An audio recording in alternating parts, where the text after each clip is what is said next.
Welcome to Absolute DC Comics, uh, Gods and Monsters, Absolute Reports, and I'm your host Taladia Plays, and I'm joined by Jared of Comics League from, of course. What's up? Well, welcome back, brother. I know it's been a few months since we covered these books, but I think it's time to kind of discuss over the issues, don't you? Yeah, I definitely agree. I'm always down to talk absolute DC. So, which one of the books do you want to discuss first? That's the You're the question. boss. You're the boss. All right, let's cover absolute. Let's talk about absolute Wonder Woman because I think, considering that's your forte of things, and I know that she's the one of the Yes. one of the characters I know that you're very hyped about. It's like I just don't want to just get Ridiculously good. yeah.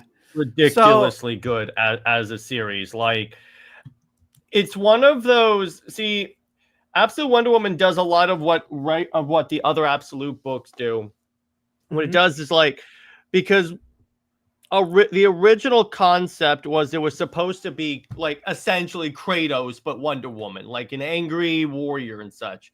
But when Kelly Thompson hopped on the book, she was like, I can't do this. It's different. So what she literally just did, just takes how Diana is regularly in the main continuity when not written by Tom King, and just plucks her into this world. That's it. Doesn't change her personality. It's Wonder Woman. it's Wonder Woman, and you know what's also interesting is that how interesting the origin is for the first arc, and Mm-hmm. like, shall we go over the first arc? Like, if you got bullet points up for that. I do, as a matter of fact. So let's go do that. All right. So I'll pull up Absolute Wonder Woman. And so what occurred to me, we never covered issues 6 and 7 of for Absolute Wonder Woman. I don't. No, we never did. Oh, do they have art for you? But we, we, we can start with this. Hang on. So let me. Okay. So here we go. So we have here. So let me actually go full screen on this. See how this looks. Okay, good. Yeah. So here's the thing. So here's what Absolute Wonder Woman does great. Feels like Wonder Woman. By the way, so these two panels are from the Felon artist, by the way, from issues like 6 and 7, Taladia.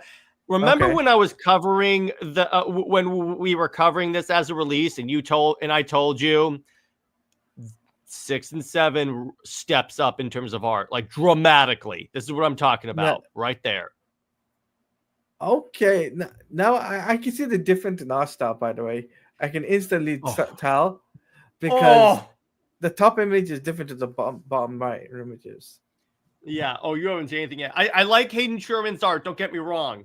It's nice to have a little variety every now and then, but it's like feels like Wonder Woman. The the difference here is that Wonder Woman's raised in hell by Cersei, the essentially the witch. Now, you would expect that would make her evil, right?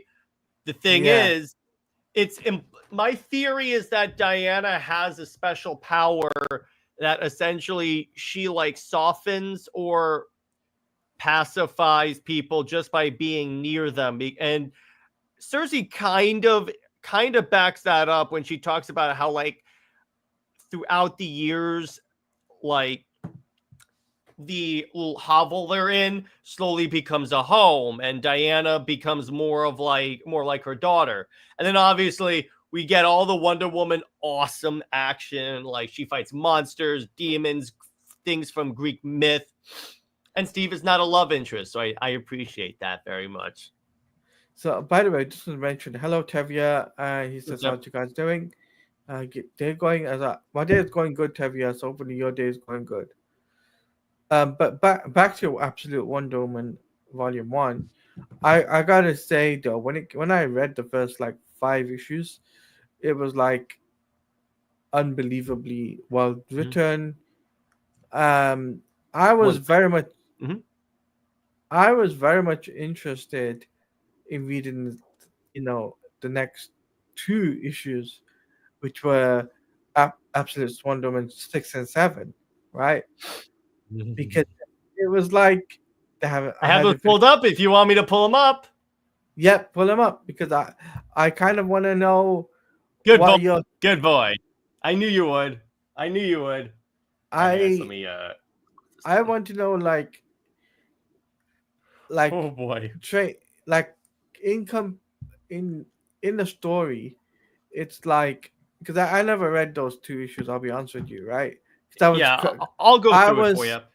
Because I was solely focused on Batman and Superman, unfortunately. And I hear you.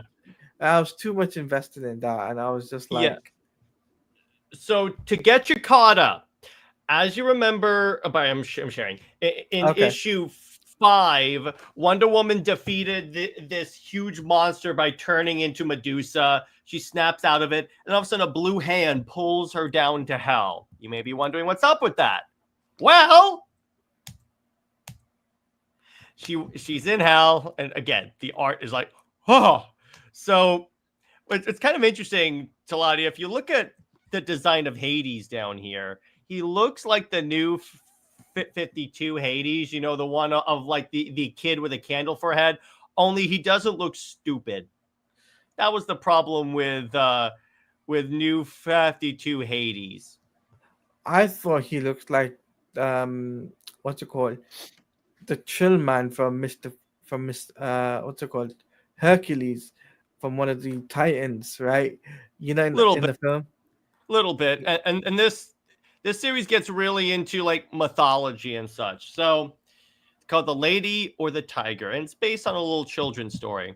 So we see here, I love Diana's attitude. Hades goes, "You can't just escape out of Tartarus," and then one of them goes, "But I did."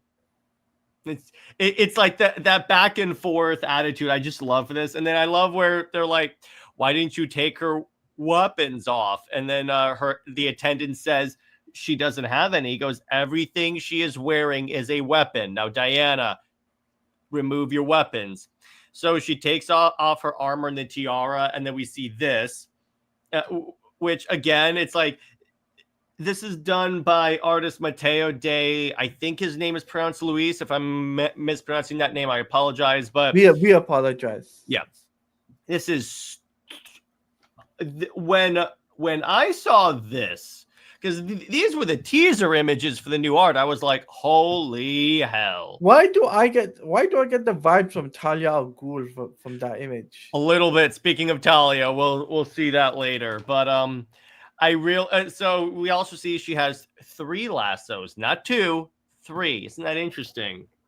3 lassos, like she has her cloud sword, and it's her giant ass sword, which I love.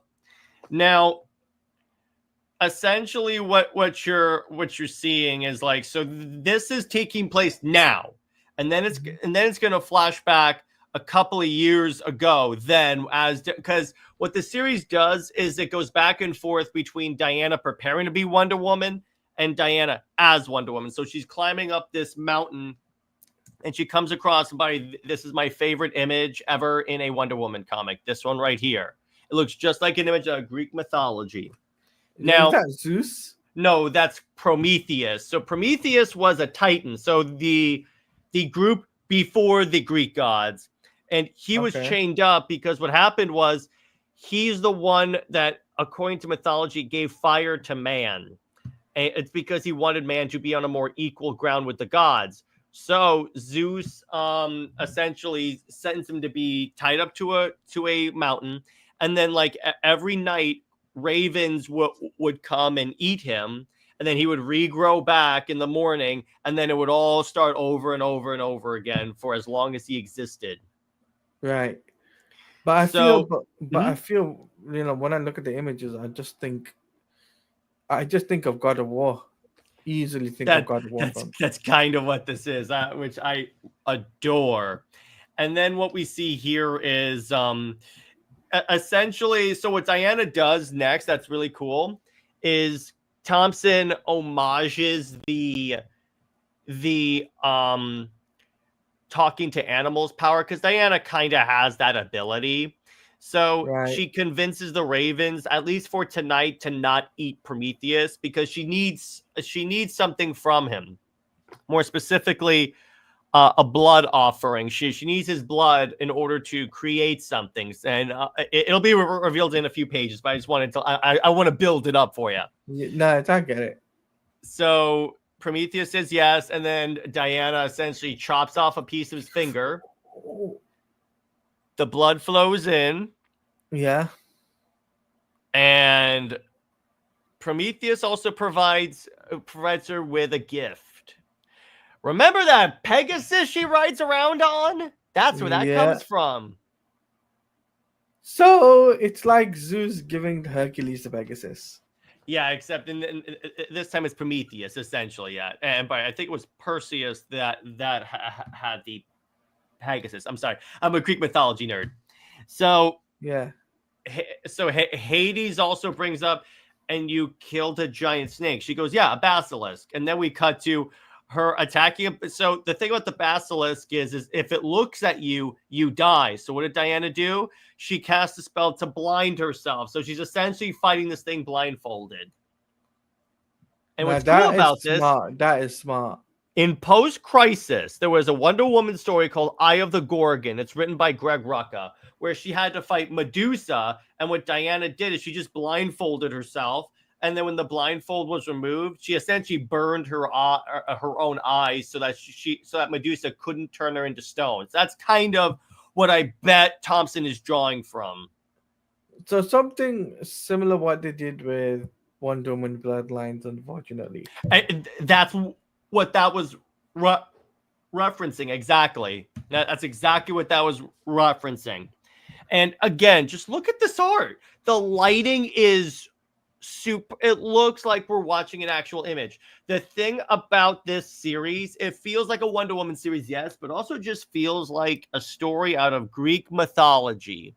And that's why because that's what Thompson does whenever she writes characters that have like gods and magic and stuff. She really leans in on that to perfect degree, at least in my opinion.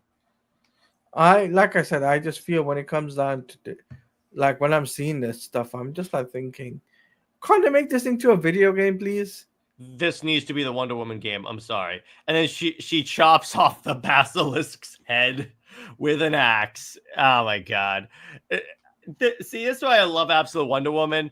Every issue she's doing stuff like this. Then we discover that Hades has captured Wonder Woman's mother, Circe. Oh god, no. And then at the end of issue 6 and 7, we had these cute backups called Little Diana, and it's basically stories of Diana as a kid, like adopting every animal. It's really funny because she apparently has like a retinue of animals. Then issue 7. Issue 7 is my favorite. Issue 7 is by far my favorite. So hang on. Let me go back to the beginning. So with this issue, we see young Diana, and she meets the goddess Persephone. Now, Persephone is the wife of Hades. And she's the queen of the underworld, but her deal is she's cursed. Essentially what that is so she took this, I think it was like a pomegranate seed that was like cursed. So every so often she has to spend like, I think a month or two in Hades. So that's kind of what? Yeah, so she took so in Greek mythology, she essentially took this fruit that basically bound her to like essentially hell. So she has to travel there and stay there for like I think the summer. So hell is her summer home, you could say. Which she's fine with it because she loves Hades. So it's not like she's like, oh god, I gotta stay down here. No, but I just think it's how interesting this is. It's getting really, really interesting. Oh yeah, it really gets really good. So and then essentially, I love this because it's just more of the gods like essentially helping Diana throughout her life. Because remember, as far as we know right now, Diana's the last Amazon. So hard cut to Persephone and Hades watching Diana fight a manticore in an arena. Essentially, this is like Gladiator. Wait, what? Gladiator? Yeah, essentially it's that. She's essentially a gladiator now. And then we see we cut and Cersei is like praying to Hecate, and remember Hecate is like her god. It's like the goddess of magic, and it's essentially like find a way to get Diana out and stuff. So Hecate is kind of, the implication is she's laying the pathway for the gods' fall, because remember, it's because of the gods that Diana is stuck in hell. So it's like they're kind of paving the way for Diana to eventually come into conflict with the gods. I get flipping Harry Potter vibes from this. It's magic, of course. You're a wizard, Diana of the Mascara. So Diana continues to fight the Manticore, and again, it's like solid art. And then Diana's mom essentially tells her a story about where there was a prince and a princess, and they were in love. And the prince had to go through a door, and if he went through the right door, he'd get the girl. If he went through the wrong door, there would be a tiger that would kill him. And he essentially had to choose. And more on that in a second. So Diana continues to fight the Manticore, and she gets the upper hand. So basically what the story is supposed to be is like essentially a gamble and like a sacrifice, essentially. So someone's gonna have to make a sacrifice. Oh boy, wait till you see this. So it continues. So the battle continues, and the way this goes is really good. So Diana, more in a second. So it keeps flashing back and forth, and then Diana gets the Manticore in a headlock, and then keeps begging the Manticore to give up because Diana doesn't want to kill it. She's like, no, do not make me kill you. And even like he even said, she even implores Hades, don't make me kill this thing she doesn't want to kill. And then Diana's forced to, and she kills it. And then we get General Zod it, yeah. And then we get pissed off, powerful Diana. And I love where she goes, Hades, you are no god, no lord. You are a warden of a prison, nothing more. And then Hades goes, you dare? And then Diana says, yeah, I do. And then she floats up, and I love how Hades is like, how is she so powerful? And then Diana says, you know why I'm so powerful? It's because keeping me here is unjust. And I love the way this is colored with all the red, and Diana just hovering there, red eyes. This reminds me a lot. In the New 52, they did this concept because she was the daughter of Zeus. The gauntlets that she normally wears were to like repress part of her powers. So when she took it off, her eyes would glow blue. She'd have like a blue aura around her, and then she would like upscale in power. I'm pretty sure. It seems to me like that's what Thompson is like putting in there. And that's the other thing I love about Kelly Thompson. What she's essentially doing is she's taking like all these different elements of Wonder Woman, like from all of her history, and essentially weaving them together in such a way that it creates something new but familiar, if that makes sense. Yeah, it makes sense to me because it's different and it's not boring. Yeah, exactly. And it's particularly for me because I've read a lot of Wonder Woman, so it's like it gets to the point where some of it starts to feel like the same, but this in no way doesn't feel the same. So essentially, they have a conversation, and then essentially to do the challenge, what Diana does. So remember that, like, so she travels in, she picks a door, travels into it.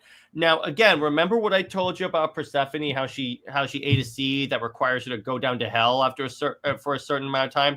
Diana essentially does that. So what Kelly Thompson reveals is that ever so often, Absolute Wonder Woman has to spend like I think a month in hell. That's the genius part of this.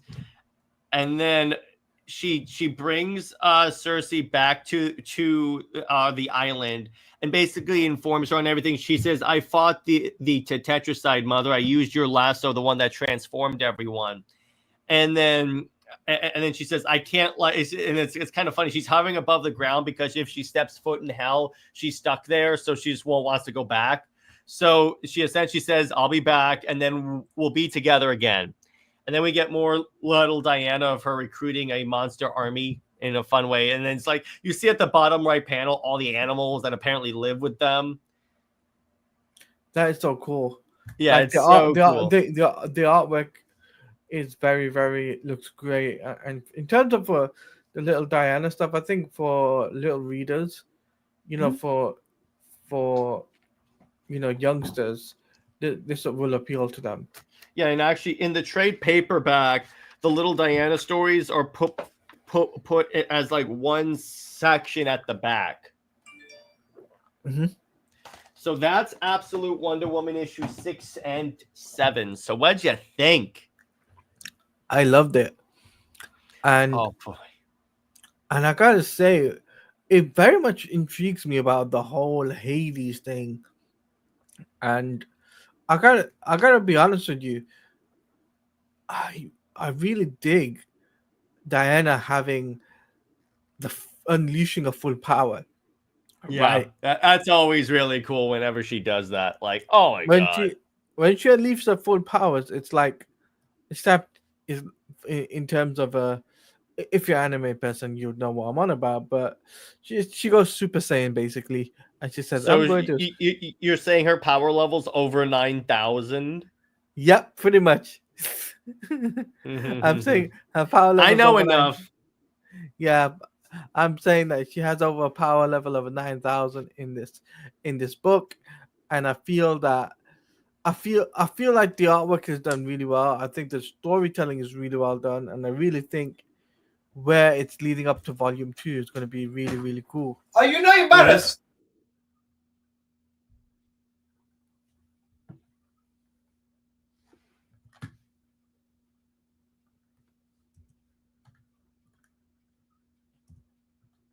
But anyway, ladies and gentlemen, what did you think of Absolute Wonder Woman issues 6 and 7? Did you enjoy it? Were there things that you didn't enjoy? What'd you guys think? What'd you guys think? Because there's so much to really like about Absolute Wonder Woman. Yeah, sorry about that. Are you not embarrassed? My younger brother decides to barge in. Okay. Anyway, when it comes down to Absolute Wonder Woman, I think what's also interesting is that what's also interesting is the storytelling, and I also really dig the fact, like I said, the power level. But what I wonder is, where does she go in Arc 2? That's what I want to know. Arc 2, she deals more with like, did they bring in a? I'm not going to tell you because obviously I want you to see it yourself. All I'll say is that they brought in a deep cut of a Wonder Woman villain. Like, it's one that, as far as I know, hasn't been seen in like close to a decade to 2 decades, to even earlier than that. But it's like it's more of the, you can tell that Kelly Thompson actually reads Wonder Woman comics because she gets too much right. She just gets too much right. Agreed. And I think as well, when it comes down to what she's doing and how she's dealing with this, is magnificent.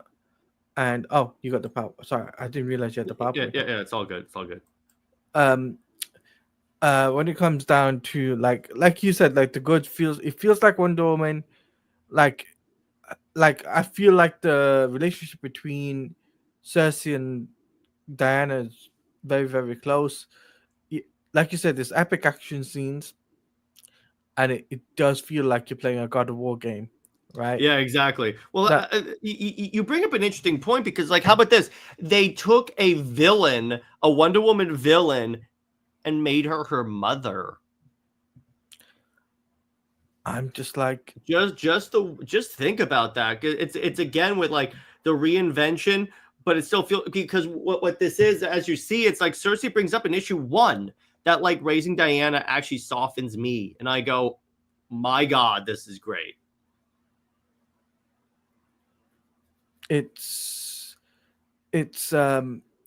one of those things. I'm just like, how did DC get away with this? Yeah, how did it? Because again, I've said this many times on your show, Talati. It's like, this should not work, but it does. That's the part that boggles my mind. It's right. I was also able to introduce Jason J. Lewis, the voice of Superman in Justice League Action, to this series. Okay, what did he have to say about it? I want to know. He found it. He found the concept very interesting. He hasn't read it yet, but he said it very much looks cool. I'll let you know what he says. We'll be doing more contact with him in the near future. What do you think? Like, so I see you put the bad, but it's like it's not showing the bad bit. Because here's the thing. I sat here and I'm like, what is bad about this series? I don't. Unless I'm biased, but I can't think of anything really bad about the series, really. But what did you really type out there? I want to know. No, I just put a ... Oh, okay. Because I was like, what am I gonna say? There's no negatives as far as I'm concerned. This is one of those rare times where I give a book a 10 out of 10. I think for me though, the one negative I have to say about this book, is there is one negative, is that it's just the arc. Not that it's too long, it's just too short. Too short of an arc. And you know what? I'll give one quick criticism. The constant back and forth to the from the past to the future to the past to the present. That's it. It like undermines the pacing a little bit. It's not as severe as the other books, but it's like, to a degree, it does kind of slow down the plot. I'm like, oh my God, just get to the point. Yeah, agreed. But still great. It's all good content. That's why I'm like, it's not really that big of a deal for me. Yeah, it's not the end of the world, but still, overall, it's still a positive book. First volume. Now, volume 2, obviously, guys, will have to wait until that finishes, and then we'll be covering volume 2. It's so good so far. Trust me, it's so good. So volume 2 will be covering extensively. But let's go over Absolute Superman, because Superman, okay. Yeah, because I just feel that we'll leave Batman to last, right? Yeah, and I believe we covered all of the issues of Absolute Superman volume 1, so we're good there. Yeah, we're good there, yeah. Let me start with this. All right, the good. The action is incredible in this book, including like with the dust cape that looks like angel wings. I'm like, oh my God, this looks great. Again, still feels like Superman. I like the Krypton focus because that's often an element that gets like ignored a lot, particularly in post-crisis Superman. And when they revealed that it's Ra's al Ghul is the villain, which we all should have seen because it's like the Lazarus Corporation. But still, the very fact that they're taking a Batman villain and making him a Superman villain, but again, it still works. I'm like, oh, that's interesting. The only downside is it's really slow paced. Yeah, I have. Sorry. That's okay.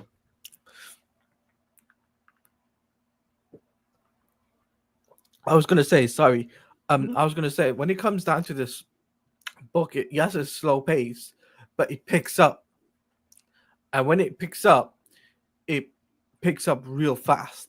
And as the time goes on, you get to see how Kal-El, tries to adjust to this new world as a young adult, right?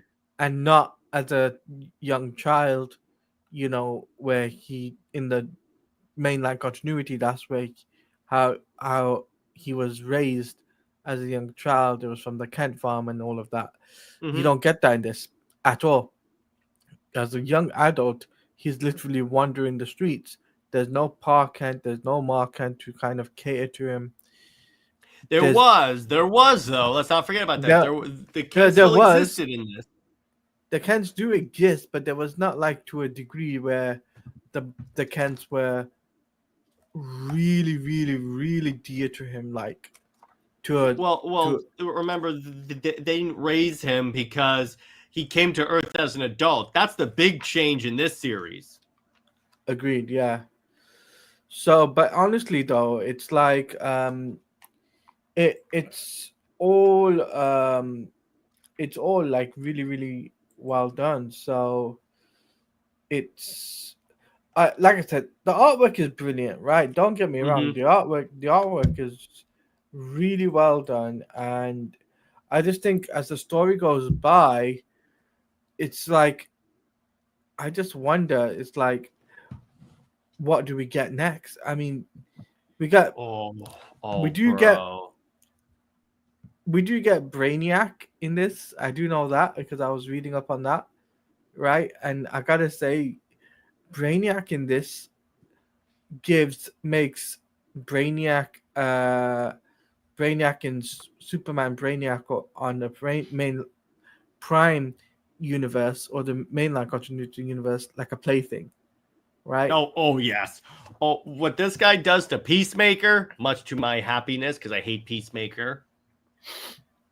I know you hate for Peacemaker. I know you hate him, but when it comes down to why he dismantled him, I'm just like, oh my god. Can you? But here's a question: can you imagine an adaptation of this? All these books. I was on the Sci-Fi Center a while back, like a week ago, and one of the things we said is like, I wouldn't be surprised if down the line we get live action movies for all of these. I think when it comes down to structure, for this book, I think give it like 2 volumes, and I think that they'll make a movie out of it. I would say so, 2 or 3. I would say. Yeah, but like you said, like Epic, you put it great bullet points, by the way. Epic Action Cape is done really well. I still find it like the dust cape thing. It's so cool. It's like I'm just like thinking, why what's the name? I forgot his name now. I forgot the artist's name. It's mind blanked me. Sorry. What book? For Absolute Superman. Rafa Sandoval. Yeah, Rafa Sandoval. Right. What he's done with this artwork and made Superman cool again, and in terms of like, because it was the time Superman needed re-innovating.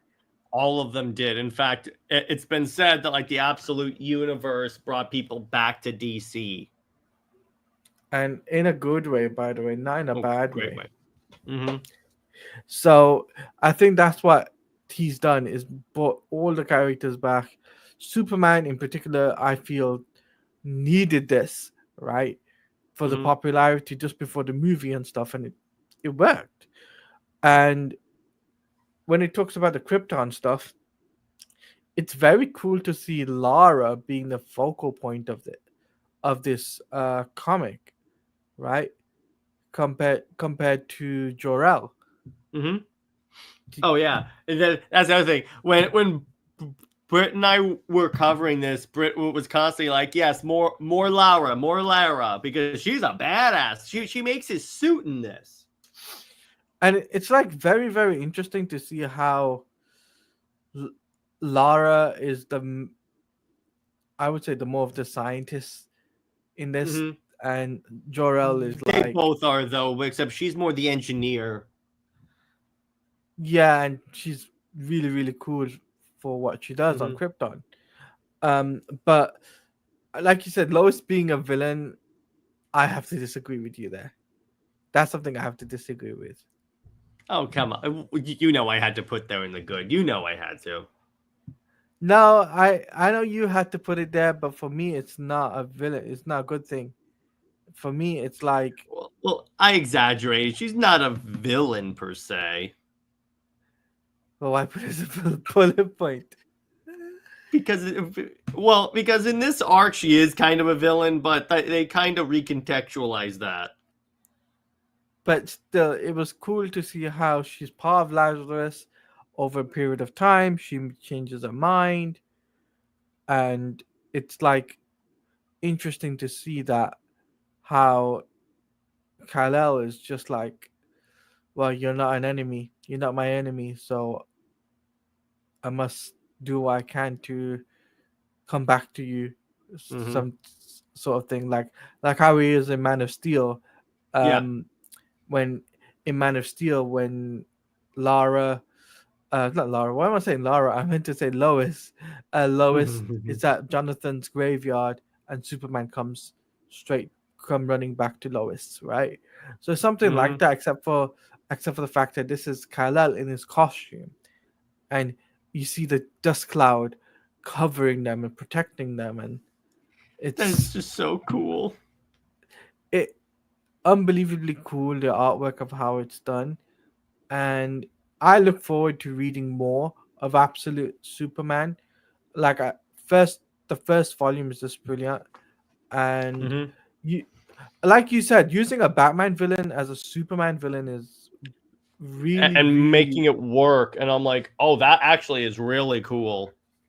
It's not only cool, but I can say this on my stream, it's ballsy. It's ballsy to do. It's ballsy to do that, because sometimes people will say, can you get away with it? And sometimes you can't, especially with a Batman villain. But this works because you have Ra's al Ghul, and you have Vandal Savage in this, and on top of that, you got Brainiac. So you got like 3 different villains. 2 of them are from Superman, 1 of them is from a Batman villain. But it's like it mashes well, and it's like Batman War Games, right? If you think about, like, how different territory for different villains, right? It feels like that with the Absolute Superman book, where it's different organizations, but they're trying to control things. Like, don't you agree with me on that? Yeah. Like, yeah, exactly. That's what I think. That's my opinion, though. But overall, it I know they're still covering where Superman gets shot, right? There's still. I was just reading through that issue just yesterday. Yeah, we're in the middle of arc 2. Yeah, exactly. So I was just reading through that, and I gotta say, it's really interesting of how Superman says, "Give me the wrench, I'll take out the kryptonite." And I'm just he pulls out the kryptonite round. I go, oh, that's badass. I'm just like, yeah, wow. So shall we move over to Absolute Batman, because I think this one is the one that I think a lot of people need to hear from us. And so Absolute Batman, the Zoo. All right. So first, still feels like Batman, even though they've changed the status quo to not only are his mother his mother's alive, and his rogues are all of his childhood friends, which I really like about that. And the way they reinvent the villains, that's a tease to volume 2. I just wanted to put that in there to tease you, because oh boy. But the negatives here, it's like there are a few action scenes in there that I'm like, okay. And it's like sometimes it feels like the action is just there for action's sake, like it's a Michael Bay movie. It's a Michael Bay. It's a Michael Bay comic. It's a Michael Bay comic. That's what I get from this. Right? Yeah, me too. I also feel that the designs like all go so really, really hard. They do. For Black Mask and for some of the Goonies as well. Batman's design is just unbelievable. Unbelievable. As we call him, the Batman Who Lives. It's the Batman Who Lives, or Tank Man, as we call him. On our show, we call him Tank Man because he's an absolute tank. And That's good. and the fact is this is cape and his design, his overall look, it still feels like Batman. He still feels menacing, still feels like a badass, and it's like I'm just like, yes, give me more of this. But the storytelling is very well done from start to finish. You see how Bruce loses his father, even in if you don't know, guys, in this continuity, Bruce only loses his father. He does not lose his mother and father in this universe, which is interesting, right? And Jim Gordon is the mayor, I think it was. He's not the Mhm. commissioner. He's not the commissioner No, of no, no, this. no. Bruce's father's dead, and Commissioner Gordon is the mayor. Is at least running for mayor. Yeah, that's correct. Yeah, he's running for mayor. So that's what I find interesting. But I see like all the gangs, and it makes me want to play Batman Arkham Knight all over Kind again. of does, Right? right? Kind of does. It makes you feel like you want to play Batman Arkham Knight because of how Or Lego Batman. Can you imagine? Someone took a clip. So you know in Lego Batman, you can unlock the Dark Knight Returns Batman, like the big one. large dude.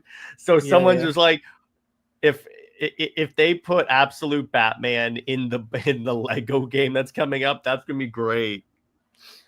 Yeah, I think that's going to be brilliant as a skin. I can just Mhm. imagine it. And imagine the dumpster truck going The through dump truck Gotham. is the Batmobile. That's good. Yeah, that's going to be crazy. But bringing it back to the comic, though, I just Mhm. think that it's a um, unique way of dealing with Alfred and Martha and Bruce's friends, and Mhm. you know, like Bruce's friends aren't rich people.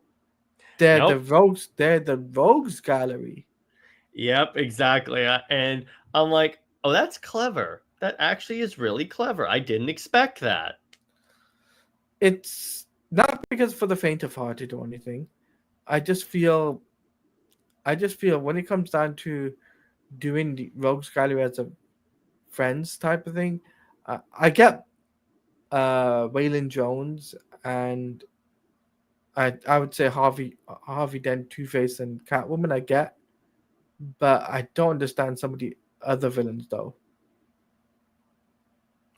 Oh, yeah. But by the way, I'm gonna tease you with this. Yeah. Wait until you see the other villains like Clayface and Poison Ivy. Oh boy, when I read that, I was like, oh my god. In a So good way. It was really cool. are we saying we're getting Poison Ivy in this? Arc 2 is all I'll say. And trust me, you're not prepared for this. Trust me. No, I'm not. Like I said, I'm only up to Mr. Freeze, and let's just say what I'm reading up to Mr. Freeze. If you want to bring up that comic, you can. I don't mind. We can just talk a little bit about what I've Mhm. read so far, because I've read up to, I think it's issue. What issue was it? It was. I'll tell you what issue it was. 1 second. Uh, issue chapter 8. I was only up to chapter 8. Yeah. Okay. So So, let's do this. my God, what did you do? What Mr. Freeze does to Bruce? My I'm sharing screen. okay. Oh boy. Try not to spoil it, but there's some stuff that happens in the later issues. Oh my god. Yeah, So mhm. it's. I'm just like, my God. This, by the So way, it's winter this is the. time. By the Mhm. way, guys, this is the tease for the next stream that we do. So we're just gonna Mhm. tease you with. That's why I'm not going through this in depth. I'm more like speeding through it a little bit, just because we're going to see it later. But look at that. And you know By the how way, he says matches. that's I'm just Matches Malone. So in the main universe, Matches Malone is the alternate, like identity. essentially the undercover identity that Bruce uses. Yeah. But my God. No, But you haven't look seen anything yet, bro. but look at that cape. It Mm-hmm. discussed. Hang on. Yeah, and you notice he uses the cape to like climb. Yeah, I noticed that, and I'm just like thinking, my God, he is a bat. It's the freaking bat. Yeah, exactly.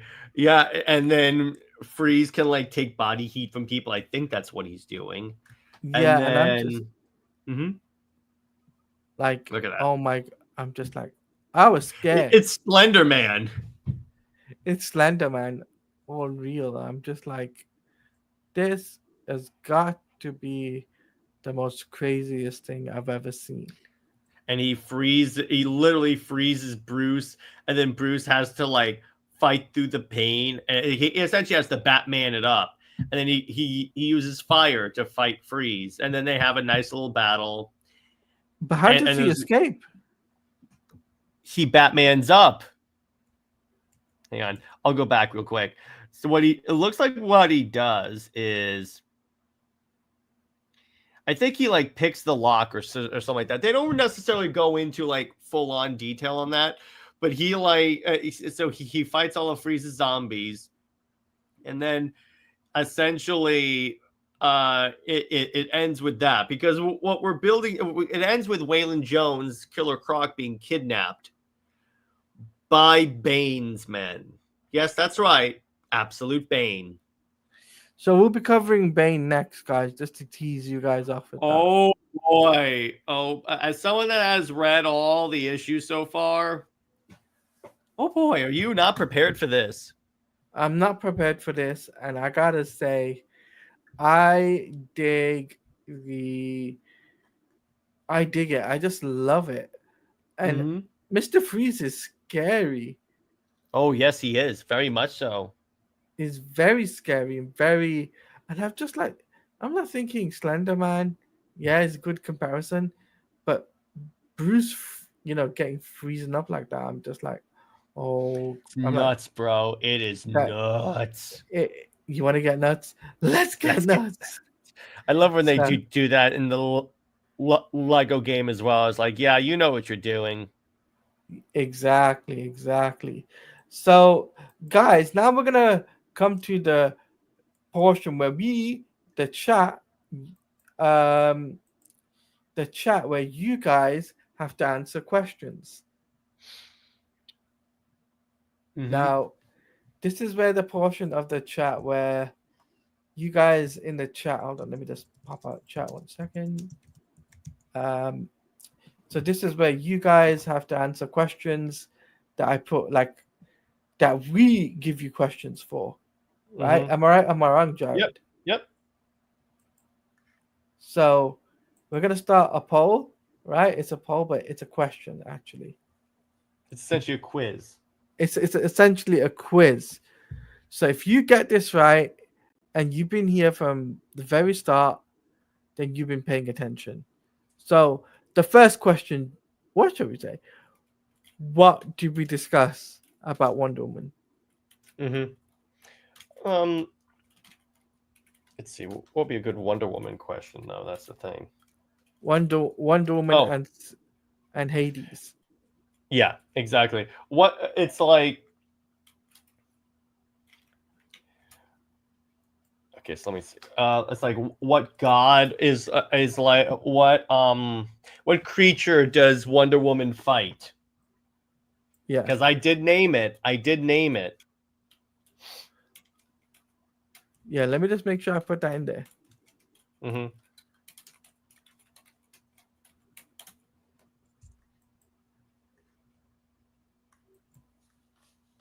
What creature did Wonder Woman fight?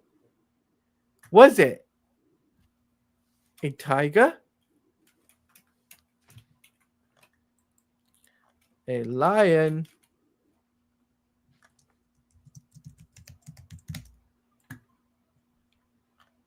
or something else?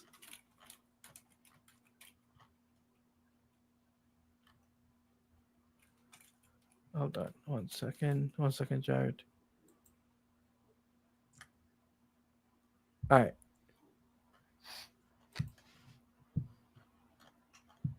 Okay. Let's see. All right, poll is live. Let's see what you guys say.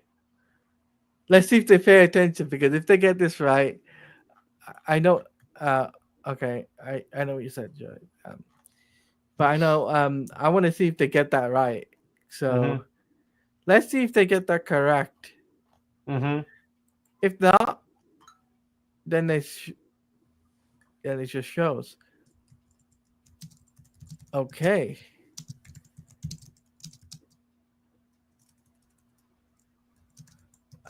I gotta say though, like, covering these books has been amazing with you. Yep. Right? It's fun. I love it.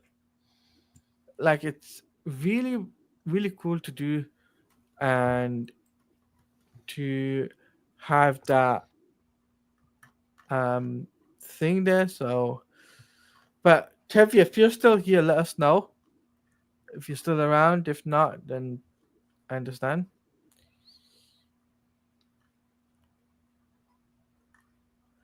So, Jared, I gotta ask you a question, because this is a question for you. Because you love reading Absolute Wonder Woman, right? I know you do, right? Second arc for you so far, what you're reading, top notch? Is it top notch? Absolute Wonder Woman Volume 2 compared to Absolute Batman? Oh yes. Oh my god. Absolute Wonder Woman is still my favorite book coming out of DC right now, and Volume 2 just ramps it up and just continues to demonstrate why I love this series so much. Yeah. And like I said, like I know you're a Wonder Woman guy, so I had to ask. So by the way, guys, I'm gifting out 5 memberships for members, for people that haven't been around as much. Samir, Daniel, Joseph, Bianca, and Zeke. Thank you guys, are gifted memberships for this week's stream. Okay, so let me just see. Okay, so we'll end the poll in 5 minutes. Jared, Absolute Bane, he's a menace. I saw a picture of him, and I'm just like, oh, you ain't seen nothing yet, brother. You ain't seen nothing yet. Trust me. Boy. I'm just looking up at him. I'm just like thinking, he's a 9-foot beast. Oh, wait till you read the act. I'm not going to tell you what happens in there, but is he a luchador? Hardcore. Is he a luchador? No. No, he's not a luchador. Okay. That's not really Bane, though. I mean, Bane had luchador like type of thing in some of the iterations. Yeah, but that's not necessarily the way the character really is. That's the difference. Right. Because like I grew up with the animated series, so obviously that's where I get the luchador stuff from. There's that. But I like I said, I love the artwork for Absolute Batman. I love Superman, Absolute Superman for sure. I'm still trying to, I still want to dig my soul into Absolute like Wonder Woman. I know we've covered the first arc, and we covered like a bit of the second arc, but I just really want to dig my heels, as they say, dig my heels into it and get people into it as well, because I think some people don't realize that Absolute Wonder Woman is still good, and it can be a top 3 book if you put your mind to it. Yeah, it definitely can. It definitely can. So, okay, guys, we'll end the poll here, because it's coming up to 5 minutes from when we started the poll, and we got 1 vote. So thank you to somebody who voted, and we got 2 votes. Okay, so thank you to the person that voted, 2 people that voted, and yes, they were correct. It was something else. You just saw the notification? shall I reveal what it was?